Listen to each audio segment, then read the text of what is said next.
नमस्कार साथियों, एक बार फिर मैं दीपंकर समझदार, चार्टर्ड अकाउंटेंट, आपका दोस्त और बिजनेस ग्रोथ एसोसिएट। इंश्योरेंस बहुत इंपॉर्टेंट चीज है जो कि फाइनेंस बिजनेस अगर आप कर रहे हो तो उस समय ध्यान रखने की जरूरत है। लेकिन इसको स्ट्रक्चर्ड वे में कैसे समझेंगे आज जानने वाले हैं। दोस्तों, आपको बता दूं कि हमारा चैनल फाइनेंस बिजनेस स्टार्टअप और नए कंसेप्ट को बहुत ज्यादा सपोर्ट करता है। अगर आप किसी को रेफर करते हो या चैनल को का लिंक फॉरवर्ड करते हो तो फिर चैनल को सुविधा होती है। अच्छा, मैं आपको बताना चाहता हूं फाइनेंस बिजनेस में वापस आ जाते हैं कि इंश्योरेंस कहां कहां कराना चाहिए। सबसे पहली बात ये कि आप देखिए कि आप दूसरों से पैसे लेकर पैसे लगा रहे हैं, यस और नो। सबसे पहला चीज तो हमेशा आपको अपना इंश्योरेंस पहले कराना है। जो ओनर है या डायरेक्टर है उसको अपना इंश्योरेंस पहले कराना है और जितने रुपए का रिस्क लेते हो ना उतने रुपए का कम से कम इंश्योरेंस करा लेना। कहीं कुछ हो जाए तो उस लाइफ इंश्योरेंस ना, कहीं कुछ हो जाए तो अपना इंश्योरेंस के पूरा ध्यान रखना। दूसरा, आपका जो ऑफिस है वो ऑफिस में आपके कम से कम 10-20 लाख रुपए के सामान हो सकते हैं या फिर जो भी अमाउंट आपको लगता है कि उतने पैसे के प्रॉपर्टीज आपके होते हैं उसका इंश्योरेंस आप जरूर करा लीजिए। ये दूसरा चीज हो गया। तीसरा, आपके ऑफिस में जितने भी लोग हैंडल करते हैं, जो जो लोग काम करते हैं, वो सारे का भी मेडिकल इंश्योरेंस एटलीस्ट करा लीजिएगा।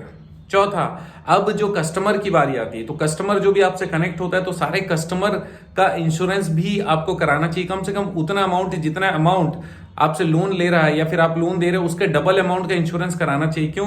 क्योंकि क्या होता है, जो लाइफ इंश्योरेंस कराओगे आप उनका उतने अमाउंट का, और दूसरा जनरल इंश्योरेंस भी अगर आप चाहो तो करा सकते हो। तो मैं लाइफ इंश्योरेंस की बात पहले कर लेता हूं। अगर आप कस्टमर का लाइफ इंश्योरेंस कराते हो तो उस केस में क्या होता है, लाइफ इंश्योरेंस अगर आप कराओगे तो सबसे पहली बात ये कि अगर सपोज करिए 50,000 रुपए का आपने लोन दिया तो आपको 1 लाख रुपए का इंश्योरेंस कराना चाहिए। पूछिए क्यों? मैं बता रहा हूं, इसीलिए क्योंकि जब भी कोई एक्सपायर हो जाएगा ना तो उसका इंश्योरेंस का पॉलिसी भले आपके पास रहेगा लेकिन उसको निकालने का अधिकार केवल उनके रिप्रेजेंटेटिव को ही रहेगा, चाहे उनका बेटा हो या परिवार का कोई और। तो इस केस में बहुत इंटरेस्टिंग क्या है कि वो अगर पूरा पैसा जितना आपका लोन है उतना ही पैसे का इंश्योरेंस कराया रहोगे तो वो इंटरेस्ट नहीं लेगा और आपको वो पैसे मिलने में मुश्किल होने वाले। तो क्या करना पड़ेगा, डबल अमाउंट का करिए। 1 लाख रुपए का अगर आपने किया तो आप बता सकते हो कि बॉस ये सारा जो हमने शुरू में फॉर्म भराया हुआ था ये निकलेगा, इसमें हमारा पैसा चुकता होगा और बाकी पूरा पैसा आपका रहेगा और हमारे पास चेक भी है और आप भी एक चेक दे दीजिए, हम सारा प्रोसेस साथ में करवा लेते हैं। वो बंदा आ जाएगा, साइन कर देगा। ताकि क्या होगा, और इससे अच्छा भी है, जो लोन ले रहा है उसको पता है किसी दिन अगर मैं नहीं रहा तो फिर मेरे लोन का डबल अमाउंट का इंश्योरेंस। आप इसको मार्केटिंग भी उस तरीके से कर सकते हो कि आपके डबल अमाउंट का हम लोग इंश्योरेंस करा रहे हैं ताकि आपका लोन भी चुकता हो जाए और उतना ही अमाउंट आपके परिवार वालों को भी मिल जाए। इससे रिलेटेड फॉर्म भी फिलअप करा लीजिएगा, पहला चीज। दूसरा, अगर आप जनरल इंश्योरेंस की बात कर रहे हैं तो फिर कई बार क्या होता है कि रोज कमाते हैं, रोज खाते हैं, अपना रेडी वाला काम करते हैं, तो उस केस में अगर उसका हाथ पैर में अगर कोई चोट लग जाए तो फिर मरा कुछ नहीं है, लेकिन उसके बाद भी वो कमा नहीं पाएगा। अगर वो कमा नहीं पाएगा तो बेचारा देगा कैसे पैसा, यस और नो। तो फिर वैसा स्पेशल इंश्योरेंस होता है जिसमें जितने समय वो काम नहीं कर पाता तो हर हफ्ते का 2,000, 3,000, 4,000, 5,000 रुपए का रिम्बर्समेंट आता है, राइट। तो उस वैसे वाले इंश्योरेंस को कराने की कोशिश करिएगा।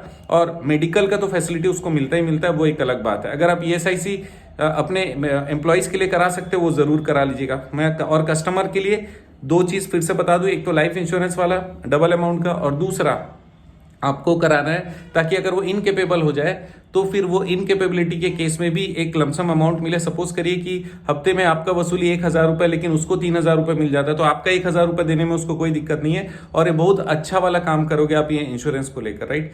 तो दोस्तों, इस तरीके से इंश्योरेंस शुरू से आखिरी तक ध्यान रखिएगा। एक बार रिवाइज करा देता हूं। सबसे पहला, आप अपना इंश्योरेंस करा लो क्योंकि आपके कारण लोग कनेक्टेड है।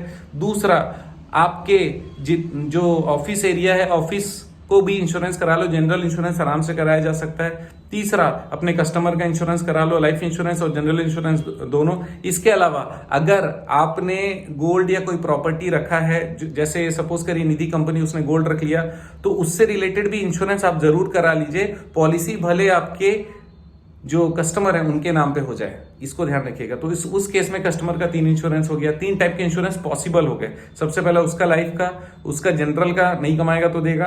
तीसरा, उसके प्रॉपर्टी का, ताकि अगर किसी भी कारण से घूम जाए, कस्टडी में भले हमारे हो, तब भी वो वाला गोल्ड लॉस ना हो जाए। क्यों? क्योंकि आप दूसरों से डिपॉजिट लेकर ये वाला बिजनेस करने वाले हो। और माइक्रो फाइनेंस में कोई दिक्कत नहीं, सीधा वो जनरल इंश्योरेंस कर लीजिए कस्टमर का और लाइफ इंश्योरेंस साथ में कर लीजिए। इतना आप कर लेंगे, आप बहुत अच्छा सामने वाले को सिक्योर कर पाएंगे, आपकी ब्रांडिंग अच्छी हो जाएगी और आपका काम मस्त चलने वाला है। आप जानते हैं मेरा मिशन है हमेशा आप लोगों की मदद करना और समय पर सारी जानकारी देना। तो बने रहिए मेरे साथ। आपका दिन जबरदस्त और शुभ हो।